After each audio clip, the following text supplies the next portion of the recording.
বাইজিদ বুস্তামির মা যখন যে কথা বলতেছিলাম, বলতেছে বাবা এটা তোমার কোনো কেরামতি না। গাজী মুয়ার মা এবং বোনেরা একটু গভীর মনোযোগ।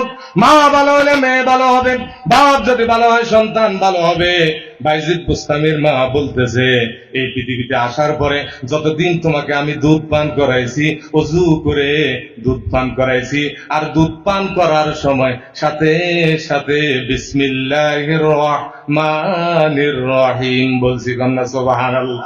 আউলিয়ারাম কার দুনিয়া ইখতিয়ার, জাহেলেরা কার দুনিয়া ইখতিয়ার, মাইলে মোমেন সোয়ে মোমেন মিশাওয়াত, মাইলে কাফের সোয়ে কাফের মিশাওয়াত।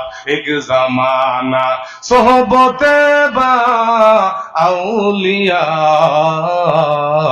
বেহতর আজ সলে তোয়াত বেরিয়া। কন্যা আলহামদুলিল্লাহ।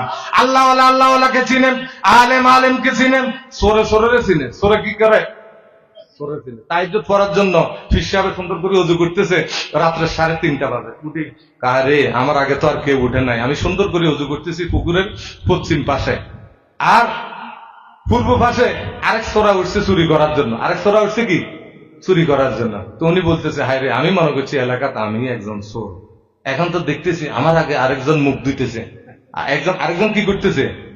দুজন মানুষ, একজনে চুরির চিন্তা করেন, তাহাজ্জুদ পড়নেওয়ালা তাহাজ্জুদের চিন্তা করেন।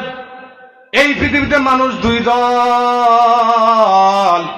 যে যেমন নিয়তের উপর মারা যাবে। ইন্নামাল আমালু বিন্নিয়াত, সমস্ত আমল নিয়তের উপর নির্ভরযোগ্য। কন্যা সুবহানাল্লাহ। এই মাদ্রাসার কথা বলতেছিলাম, এই হাদিসগুলা মাদ্রাসার ভিতরে পড়া হয়, জোরে বলেন না সুবহানাল্লাহ। সর্বপ্রথম হাদিস হলো হাদিস শরীফ, আখলিস দীনাকা ইয়াকফিকাল আমালুল কলিল। হাদিস শরীফের অর্থ হলো তোমার ইমানকে খাঁটি করো, অল্প আমলেই নাজাতের জন্য যথেষ্ট। কন্যা সুবহানাল্লাহ। অল্প আমলে নাজাতের জন্য কি যথেষ্ট? বলেন হাদিস শরীফ, আমার সাথে বলেন হাদিস শরীফ। আখলিস দীনাকা ইয়াকফিকাল আমালুল কলিল, তোমার ইমানকে খাঁটি করো, অল্প আমলে নাজাতের জন্য যথেষ্ট হইবে। তাহলে চিন্তা করেন, এই মাদ্রাসার ভিতরে হাদিস সম্পর্কে পড়ানো হয়, এই 40টা হাদিস যদি আল্লাহর রাসূল বলেন, কোন বান্দা বান্দি যদি কোন মেয়ে কোন ছেলে যদি মুখস্থ করে নেয়, আমার নবীজি বলেন তার জন্য জান্নাত ওয়াজিব হয়ে যায়। জোরে বলেন সুবহানাল্লাহ। কি হয়ে যায়? কয়টা হাদিস? 40টা হাদিস। এই 40টা হাদিস 5 বছরের ভিতরে, 3 বছরের ভিতরে প্লে থেকে তৃতীয় শ্রেণী, এই 3 বছরের ভিতরে মুখস্থ করে কি করে না? বলেন করে। তাইলে 40টা হাদিস। এখন বলেন বাংলাদেশের ভিতরে যতগুলা বই আছে আপনি পড়েন, এটা দুনিয়ার বিদ্যা। ডাক্তার হইবেন এটাও সেবা, কিন্তু ডাক্তার নামের কসাই হইলে এটা কোনো সেবা না। এটা কি না? অনেক হাসপাতাল আমাদের লাকসাম আছে, আপনি বিশ্বাস করেন, আপনার যতই আত্মীয় আপনি তার কাছে বিনা ভিজিটে যাই যদি বলেন আমার রোগীটা দেখেন, সে কি করবো? মুখটারে ফিরে নিব, মুখটারে। কারণ ভিজিট দিতে হয়। ভিজিট কি দিতে হয়? দিতে হয়। আবার এমনও ডাক্তার আছে, আলেম ওলামা আছে, আলহামদুলিল্লাহ, বিনা ভিজিটে রোগী দেখে। কন্যা সুবহানাল্লাহ।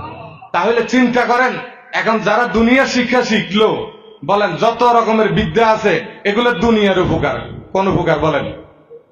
আর এলেম যারা শিখলো, হাদিস যারা শিখলো, যারা 40টা হাদিস শিখলো, বলেন এটা কি দুনিয়ার বিদ্যা না আখিরাতের বিদ্যা? বিদ্যাটা কার? আখিরাতের বিদ্যা। শিখলো কোথায়? নাকি কবরে? দুনিয়াতে। তো আল্লাহ ইজ্জত কি দুনিয়াতে বাড়াইবো না কবরে বাড়াইবো? দুনিয়াতে ইজ্জত বাড়াইবো, মওতের পরে তার জন্য আল্লাহ রাব্বুল আলামিন জান্নাতের ব্যবস্থা করে দিবে। বলেন না সুবহানাল্লাহ।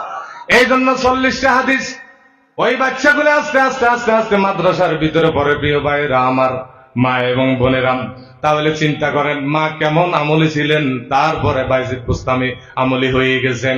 এই জন্য ছোটবেলা যদি হযরত বরফির আব্দুল কাদের জিলানী শিশু বয়সে যখন বাগদাদের ভিতরে যখন পড়াইতে গেল, নিয়ম হলো উস্তাদ যদি পড়াইতে চায়, এক আয়াত যদি বলে, উস্তাদের আগে কোন ছাত্র বলতে পারবে না।